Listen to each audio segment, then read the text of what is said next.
Bismillahirrahmanirrahim. Assalamualaikum warahmatullahi wabarakatuh. Alhamdulillahirabbil alamin. Siswa dan siswi SMK HKTI 2 Purwareja Klampok, khususnya kelas 10 TKJ. Bagaimana kabarnya kalian semua?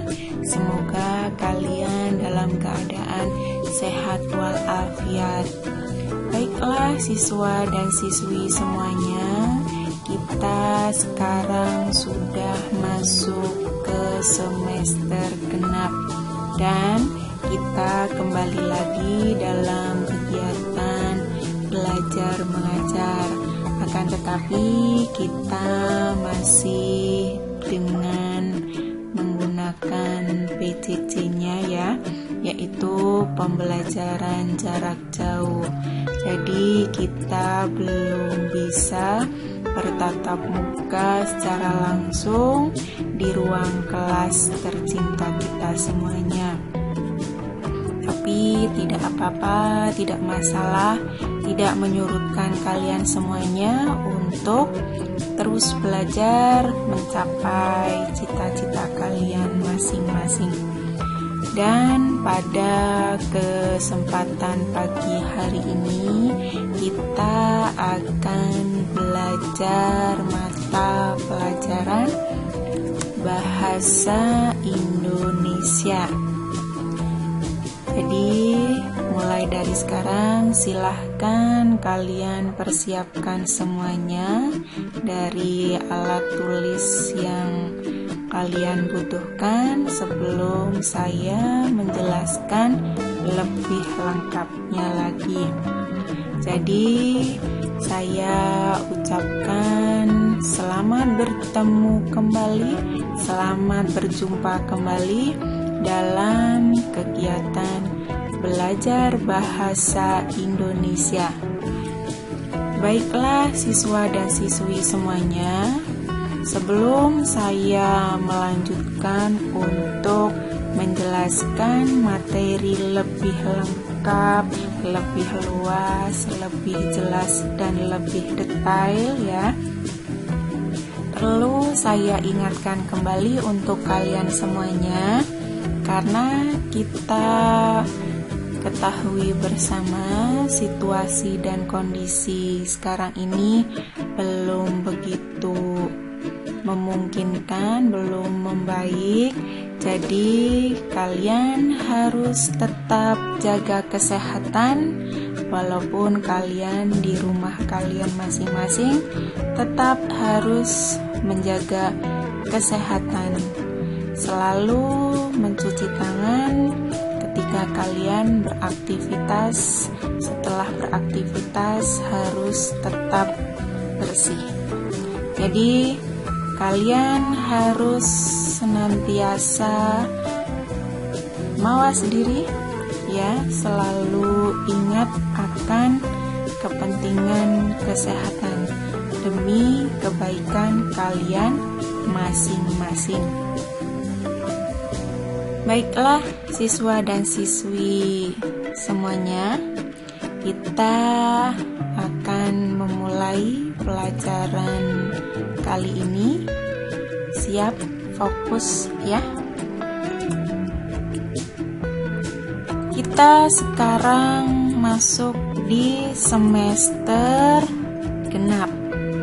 Jadi di semester ini silahkan kalian harus lebih giat lagi dan serius lagi, walaupun masih belajar secara online, tapi tetap harus belajar untuk masa depan kalian masing-masing.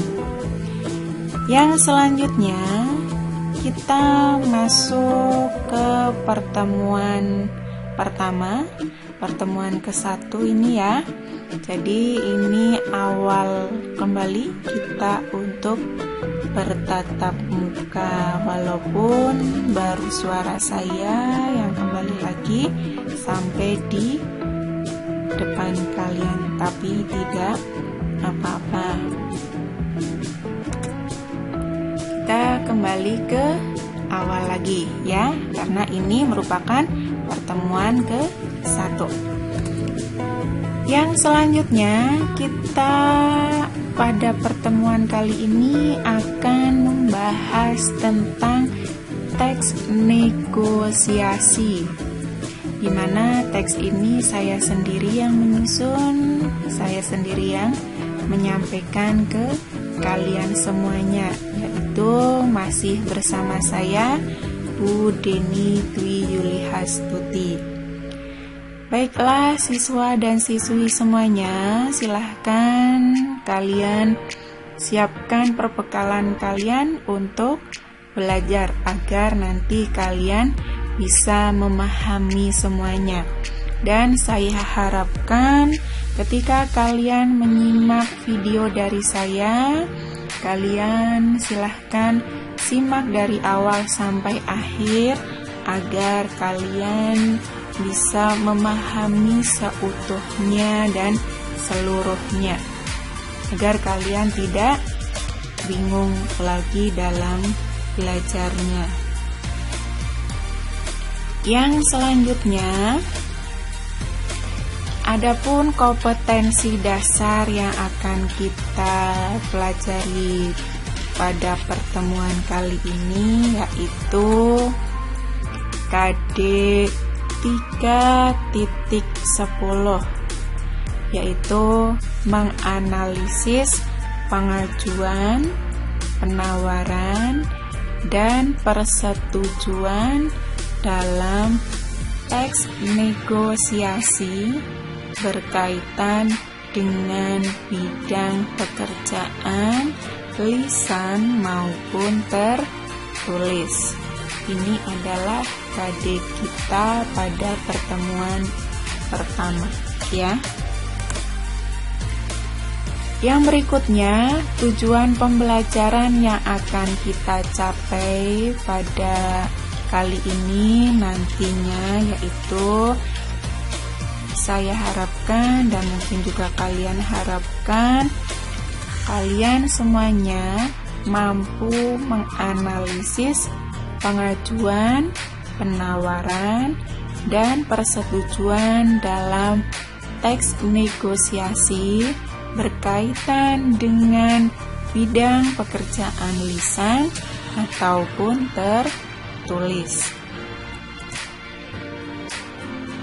Yang selanjutnya, peta konsep yang akan kita bahas satu persatunya, di antaranya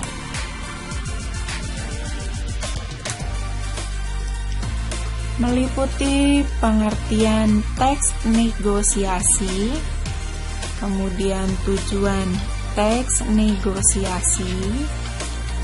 Yang selanjutnya ada ciri-ciri teks negosiasi, jenis-jenis teks negosiasi, kemudian manfaat negosiasi, dan contoh teks negosiasi. Jadi kita akan mempelajari subbab materinya ada 6 ya. Jadi kembali lagi saya ingatkan, silahkan kalian fokus mulai dari sekarang, karena saya memulai untuk menjelaskan secara lengkap satu persatunya dari peta konsep yang akan kita bahas kali ini. Silahkan fokus dari awal sampai akhir dan simak informasinya dalam video saya kali ini dari awal sampai akhir pula ya. Yang selanjutnya silahkan kalian simak. Dalam kehidupan sehari-hari, proses negosiasi merupakan hal yang umum dilakukan. Bahkan setiap orang mungkin pernah melakukan kegiatan tawar-menawar, terutama dalam hal jual beli. kedua pihak yang melakukan mempunyai hak terhadap hasil yang akan disepakati. Hasil akhir dari negosiasi tersebut harus terdapat persetujuan dari semua pihak dengan kesepakatan bersama.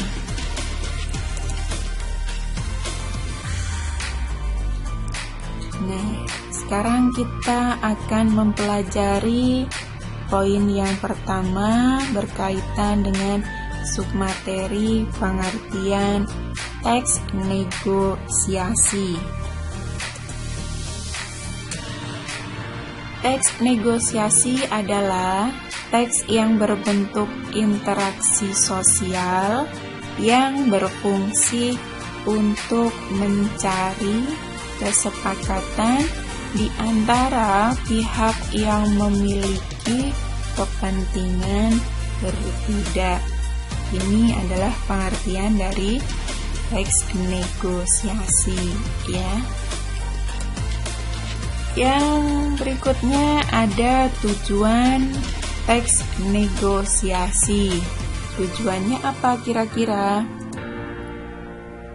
Yang pertama itu mencapai kesepakatan yang memiliki kesamaan persepsi, saling pengertian, dan persetujuan ini. Kemudian yang kedua, mencapai penyelesaian atau jalan keluar dari masalah yang dihadapi secara bersama.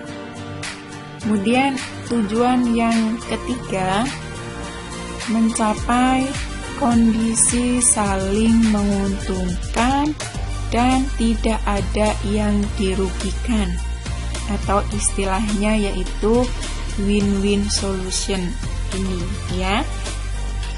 Dan selanjutnya, setelah kalian mengetahui ada tujuan teks negosiasi, sekarang kita akan mempelajari tentang ciri-ciri teks negosiasi.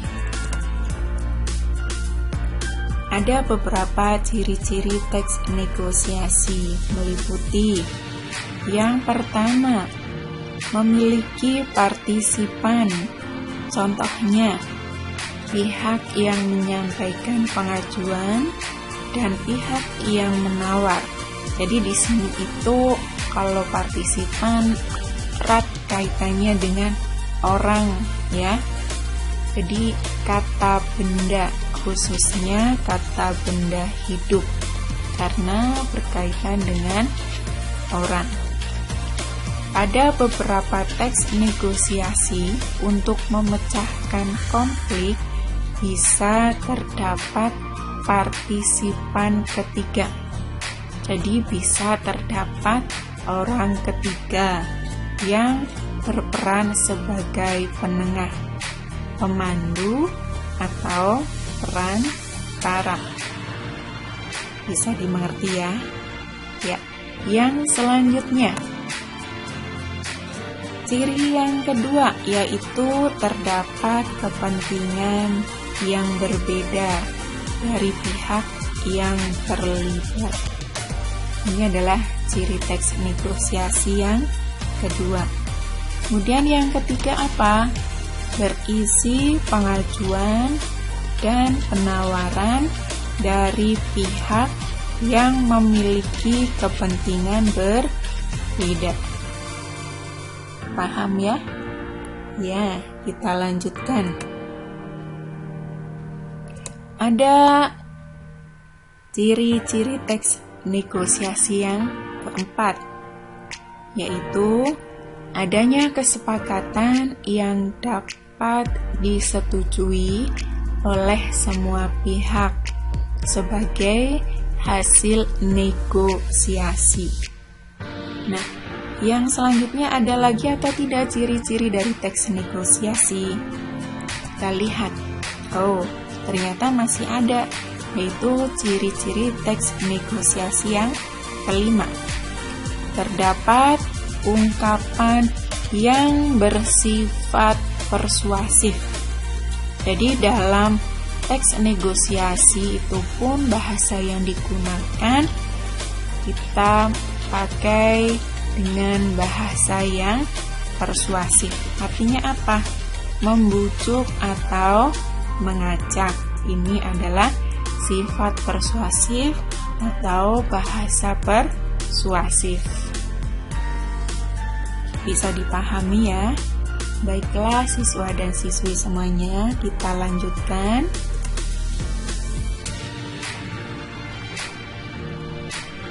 Kita yang keempat akan belajar seputar jenis-jenis teks negosiasi. Jadi 3 poin pertama tadi kalian sudah mengerti dan memahami ya. Jadi ada pengertian, kemudian ada tujuan, ada ciri-ciri dari teks negosiasi. Nah, sekarang kalian akan saya beritahu informasi tentang jenis-jenis teks negosiasi. Jenis-jenis teks negosiasi dapat dipilah berdasarkan 1. Ada untung rugi. Kemudian yang kedua itu berdasarkan situasi. Dan yang ketiga berdasarkan jumlah negosiator. Ini adalah 3 jenis teks negosiasi. Kita akan bahas satu persatunya dari jenis-jenis teks negosiasi tadi.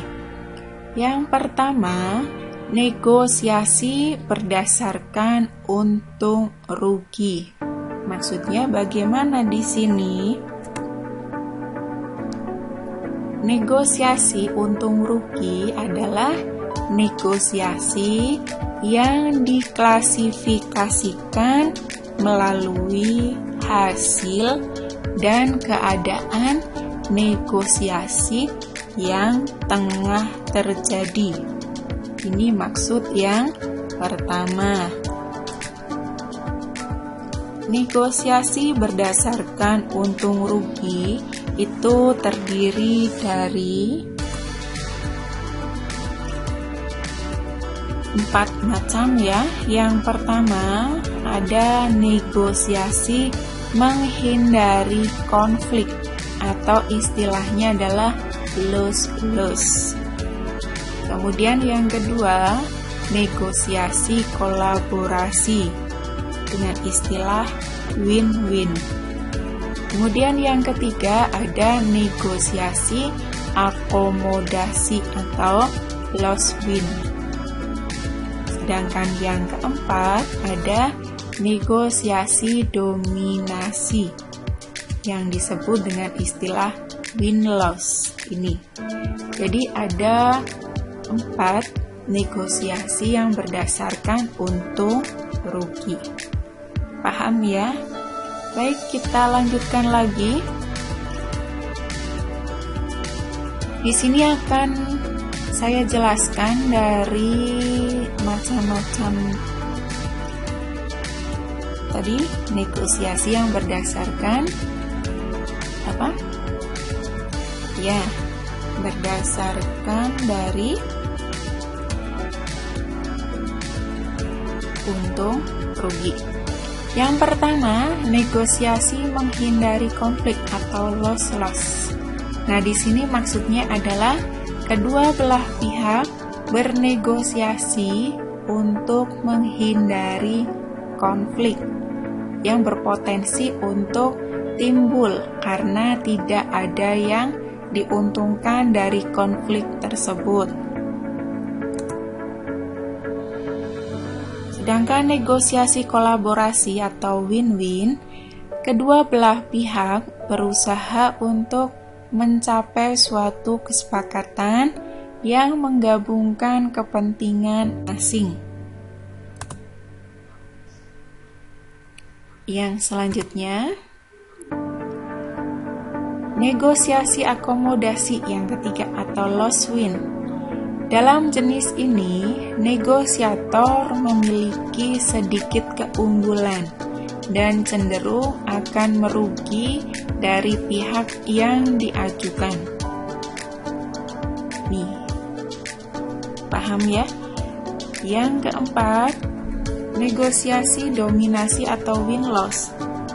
Kebalikan dari negosiasi akomodasi, yakni negosiator mendapatkan keuntungan yang lebih besar dari pihak lawan negosiasinya. Itu 4 penjelasan negosiasi berdasarkan untung rugi. Kemudian yang kedua, kita akan mempelajari negosiasi berdasarkan situasi. Jenis yang kedua ini itu dapat dibagi menjadi beberapa jenis. Antara lain ada 2 ya di situ, yaitu negosiasi formal dan negosiasi non formal atau informal. Nah, saya juga akan menjelaskan satu persatunya. Silahkan bisa kalian simak dan pahami informasi penjelasannya. Yang pertama itu negosiasi formal. Adalah negosiasi yang berlangsung dalam situasi formal. Karakteristiknya adalah adanya perjanjian hukum atau hitam putih yang sah. Karena itu, pelanggaran hukum bisa dijatuhkan. Contohnya, negosiasi antar perusahaan ini ya. Jadi sifatnya resmi.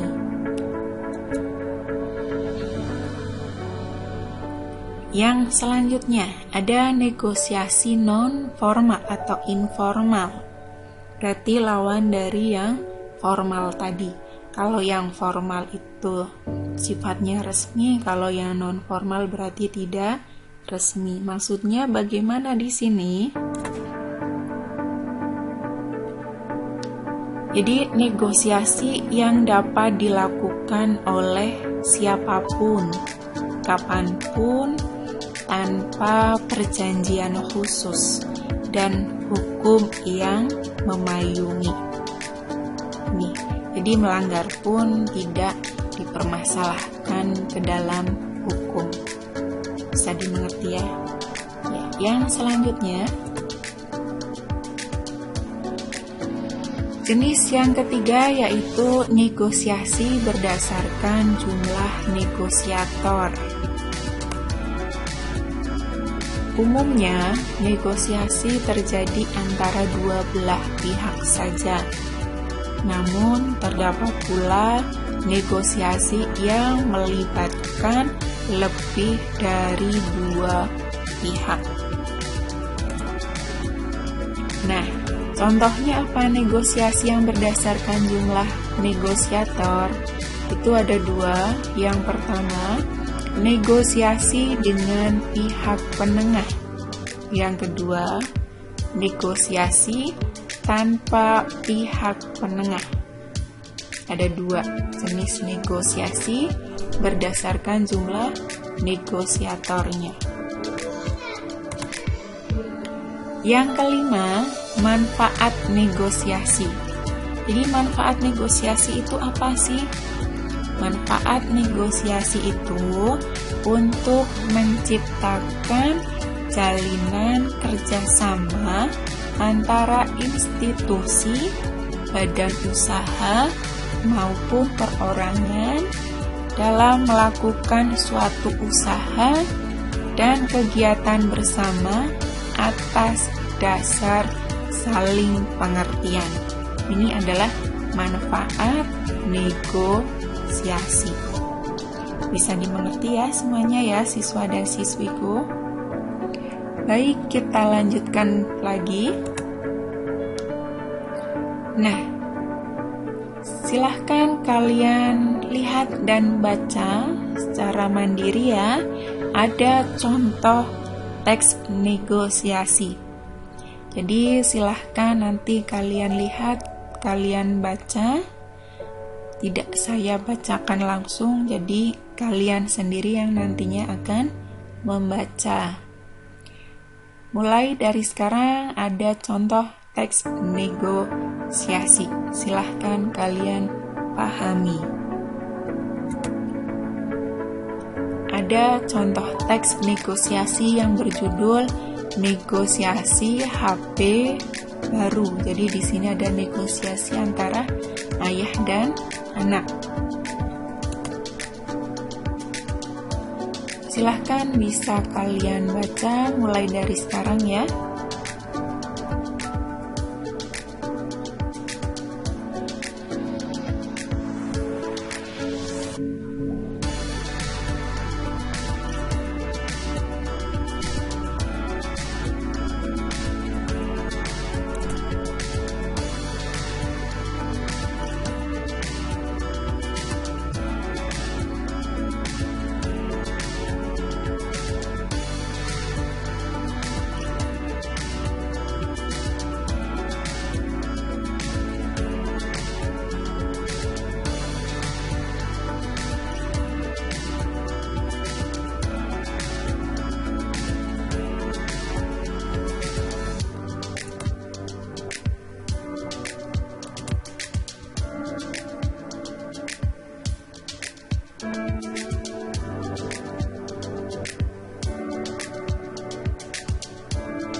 Ini adalah contoh dari teks negosiasi.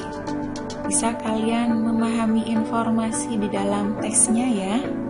Baiklah siswa-siswi semuanya. Yang selanjutnya,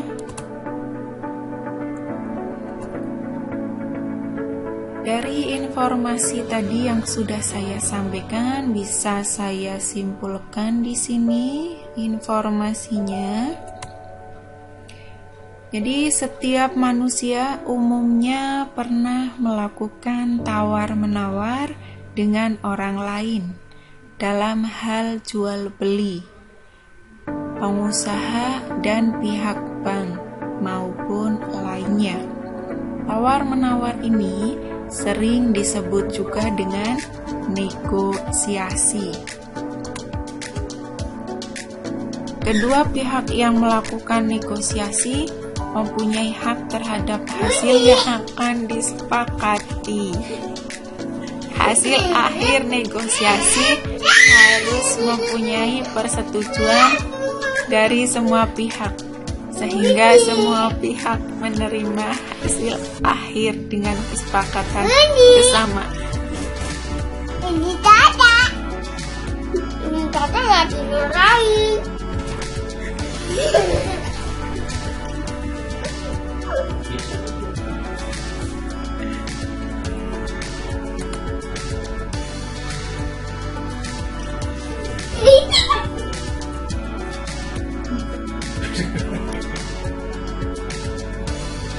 Ada pepatah bijak untuk kalian semuanya.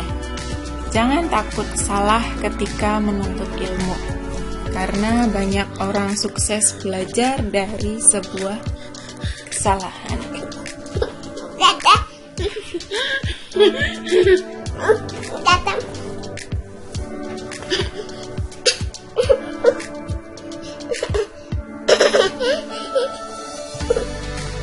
asing. Yang selanjutnya, negosiasi akomodasi yang ketiga atau loss win. Dalam jenis ini, negosiator memiliki sedikit keunggulan dan cenderung akan merugi dari pihak yang diajukan. Paham ya? Yang keempat, negosiasi dominasi atau win-loss. Kebalikan dari negosiasi akomodasi, yakni negosiator mendapatkan keuntungan yang lebih besar dari pihak lawan negosiasinya. Itu 4 penjelasan negosiasi berdasarkan untung rugi. Kemudian yang kedua, kita akan mempelajari negosiasi berdasarkan situasi. Jenis yang kedua ini itu dapat dibagi menjadi beberapa jenis. Antara lain ada 2 ya di situ, yaitu negosiasi formal dan negosiasi non formal atau informal. Nah, saya juga akan menjelaskan satu persatunya. Silahkan bisa kalian simak dan pahami informasi penjelasannya. Yang pertama itu negosiasi formal. Adalah negosiasi yang berlangsung dalam situasi formal. Karakteristiknya adalah adanya perjanjian hukum atau hitam putih yang sah. Karena itu, pelanggaran hukum bisa dijatuhkan. Contohnya, negosiasi antar perusahaan ini ya. Jadi sifatnya resmi.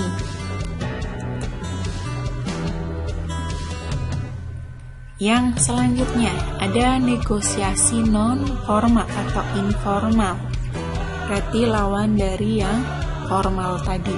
Kalau yang formal itu sifatnya resmi, kalau yang non formal berarti tidak resmi. Maksudnya bagaimana di sini? Jadi negosiasi yang dapat dilakukan oleh siapapun, kapanpun, tanpa perjanjian khusus dan hukum yang memayungi.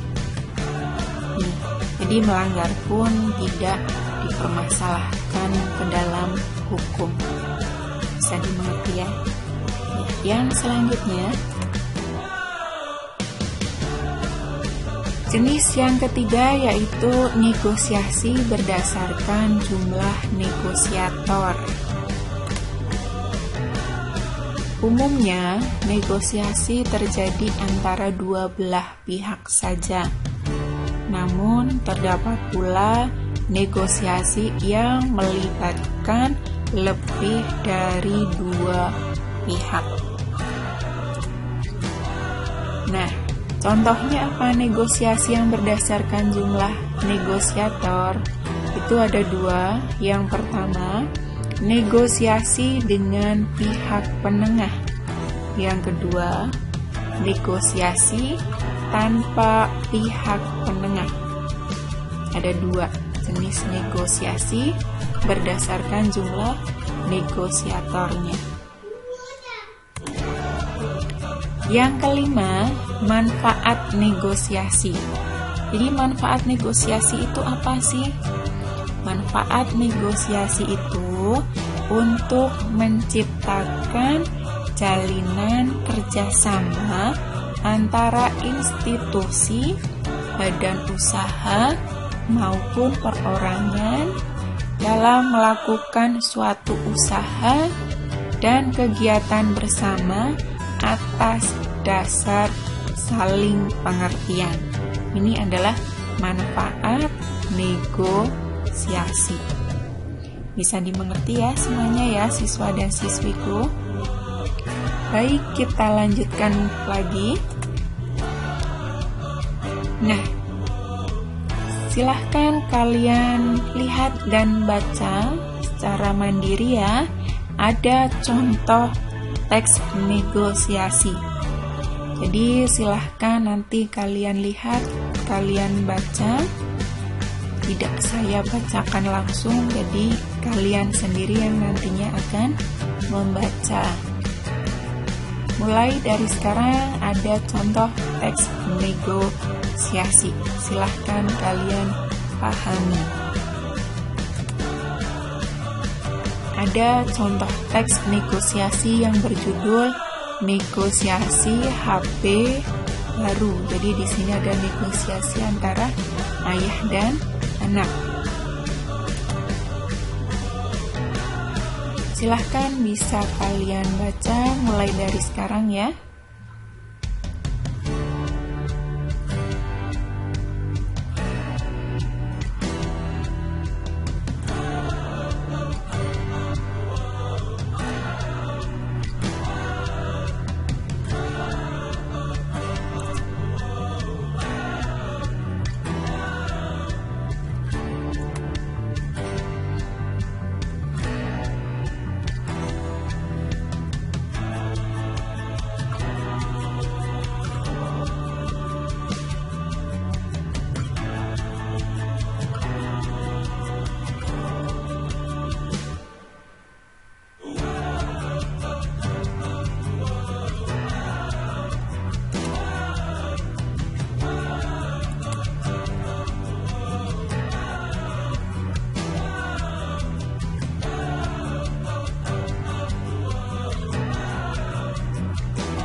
Ini adalah contoh dari teks negosiasi. Bisa kalian memahami informasi di dalam teksnya ya. Baiklah siswa-siswi semuanya. Yang selanjutnya,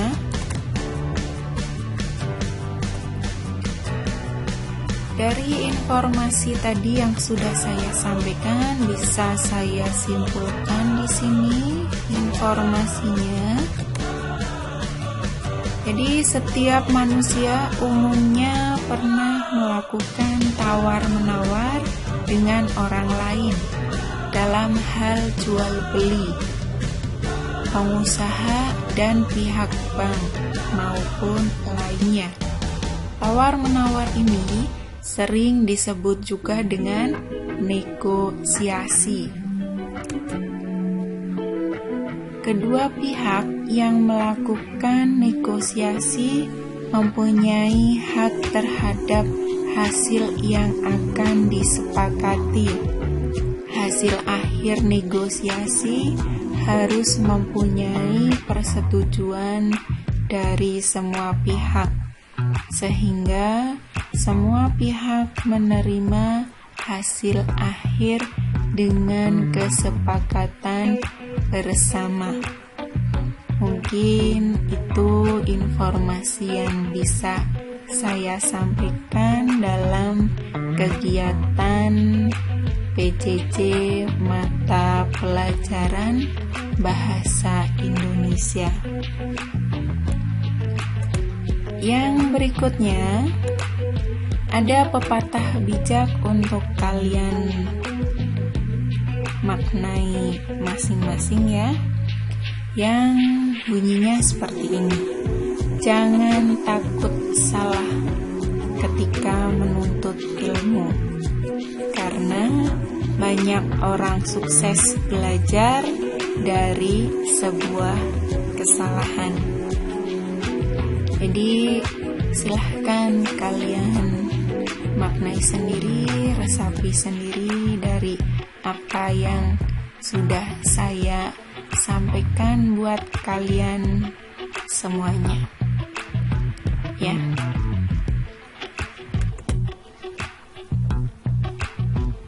Mungkin itu saja informasi dari saya.